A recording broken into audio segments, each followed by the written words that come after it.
on Saturday night. So captain-wise, these three truly represent that. So offensively, Terry McLaurin, and just playmaking and ops to go lead us in lots of ways. That's a big deal.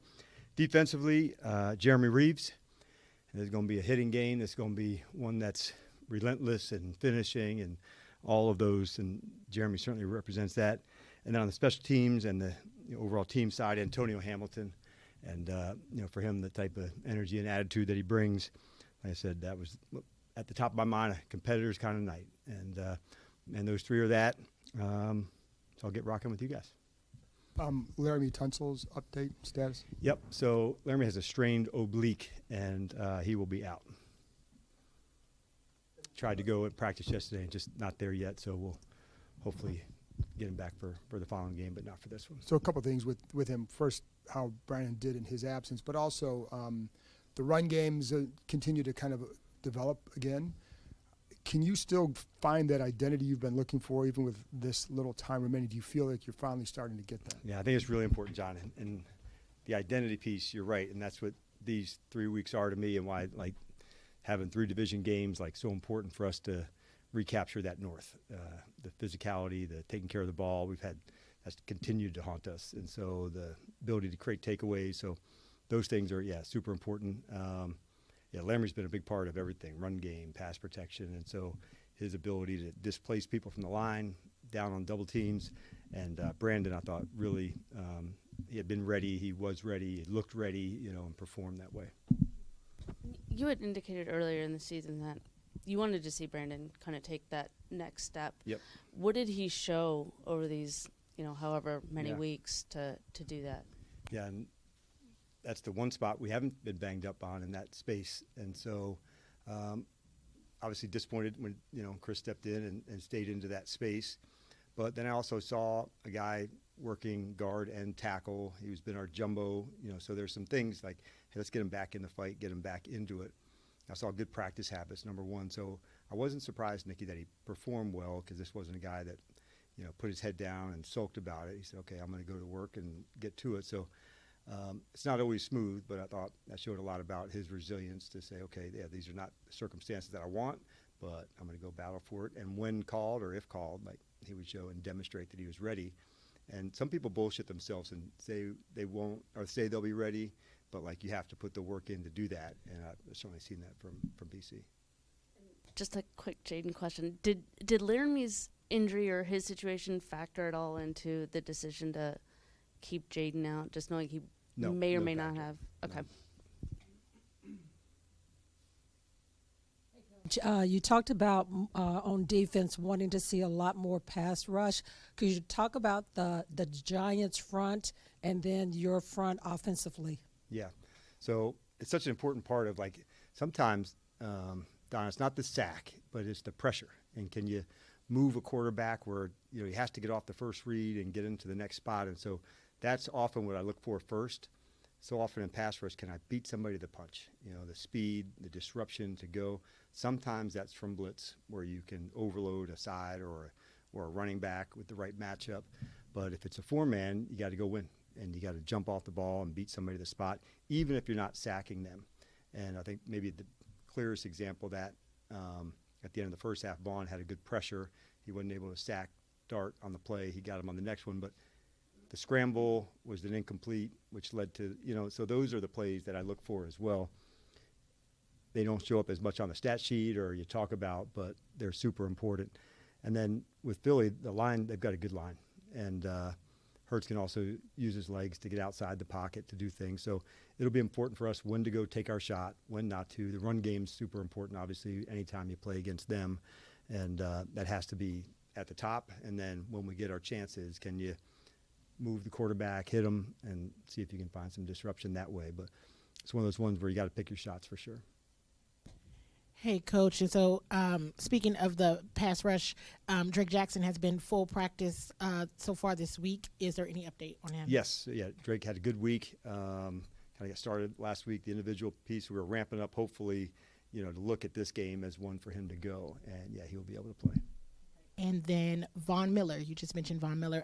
What have you seen from him in this last couple stretch here? Yeah, I liked that sequencing behind the sack, I mean, that'd probably be the thing to write about, but it was interesting. It was almost like a 3-play sequence. I call that like wreaking havoc. So he had a pressure, and then the next one he had a sack, and then the next one there was a false start.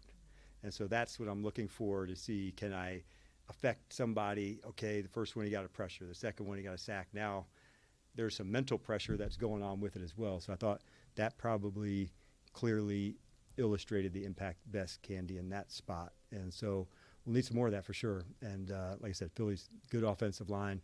But one thing about Vaughn, like, he knows his angles, how he's going to work his hands. He's got a real game plan to how to rush. And I know he's up for that challenge for sure. Dan, when you look at Bill and Chris back there in the backfield, not necessarily the combination that everybody thought would be leading the way along with Jeremy months ago, but when you look to what they can maybe be as a combination going forward, what does that kind of look like for you? Yeah. And I'm excited to see the continued development of Bill. There's probably a few guys offensively. It's Ben and Bill and some others that maybe Trey's not a rookie, but he's, a younger player, but he's gaining it. But I like the combination of the two. They're different in size, Ben, but both of them have an aggressive style. And so they can break tackles, they can run through tackles. And so I think different running backs, man, this guy can get on the edge. He's got the speed to go, and you can be worried about that. But in between the tackles, for a guy who can gain yards after contact, I think they have it.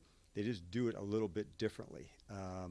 Chris runs a little lower naturally, but I think the ability to cut by Bill is some of the things that we've all seen together. And so take what's there against a team like this. They don't give up a lot of big plays, talking about Philadelphia.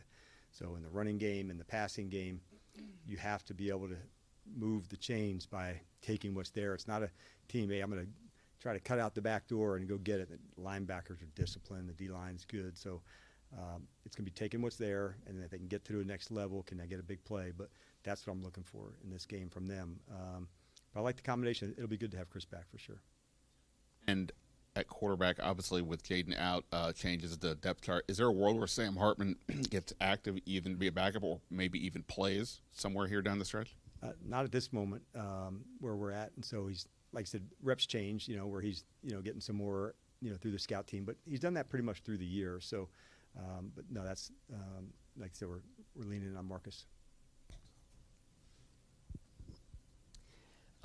Bobby is getting pretty close to 2,000 career tackles, which is a pretty rare feat for a linebacker. Obviously, you've known him a long time. What's the biggest area that you've seen him grow since your first stint with him in Seattle to now, and what do you think makes him such a prolific tackler? Yeah, I would say the growth has probably been as much off the field. Like if you would follow us around the building, you might see him eating lunch with somebody on offense or that, and he's willing to like share this wisdom with the others. And so I think that's a really cool thing. Like the development of Jordan and Kane and Ale, it has a lot to do with him because of standards and approach and ways to go. And so like constantly trying to level up, you can imagine how like that just multiplies others. And but the tackling part alone, he's got great like spatial awareness and what I would call like tracking. And so when the runner's going outside to a different direction, oftentimes you'll see somebody take an angle that, is too deep and the runner could cut him back. But his ability to track to a side, stay down, stay low, he's got great length. Like you've always felt that in his tackling, but it's so secure in that. Like he brings his feet. But it is definitely the most elite part of his game, and like he's the 1%er as a tackler, and yeah, it's remarkable to see. I know it's partly out of necessity due to injuries, but Mike Sainristil has been playing outside for a few weeks now. Do you feel like that's sort of the future for him, is settling back into that spot compared to Nickelback? Right, it's a good question. One that we're definitely going to have discussions about as we get into the off season. Obviously, like for the rest of this season, that's where it is. But yeah, I want to get his input. I want to look at it both. And we went through this last year in a way, we did it way earlier, and maybe like the third game or something in that space. So it's definitely something that we've discussed. We haven't discussed it really with Mike yet as opposed to that, but it's definitely something to discuss for sure. And the nice part right now, the corners, all of them have inside and outside experience. Jonathan does, Noah does, Mike does. So there could even be some times where you move guys around if you wanted to, but it's definitely a topic for discussion postseason.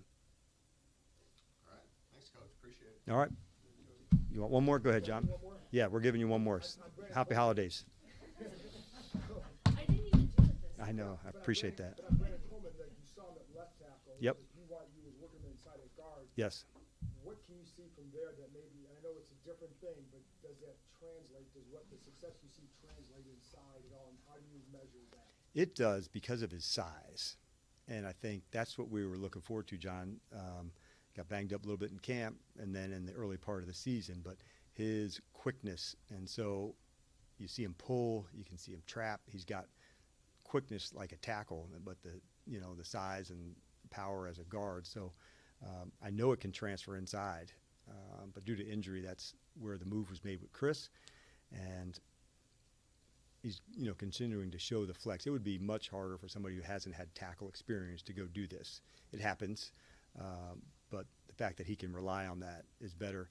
We've done something unique this year with he and Andrew because both of them have tackle experience. We haven't done the traditional swing tackle where you play left and you play right. They play right guard and right tackle and left guard and left tackle. So his skills have mostly stayed on the left and Andrew's have mostly stayed on the right. Can you guys picture what I'm saying? As opposed to like your traditional swing tackle plays the backup right tackle and the backup left. So I don't think we've had quite maybe a personnel or unique scenario where you can do that, but it's definitely, like you're staying on the same side, working on the same skills, and so there's some advantage to that. And maybe after all these years of 8 linemen, there's a right, a left, a center, and so that's it. Thank you. You're welcome.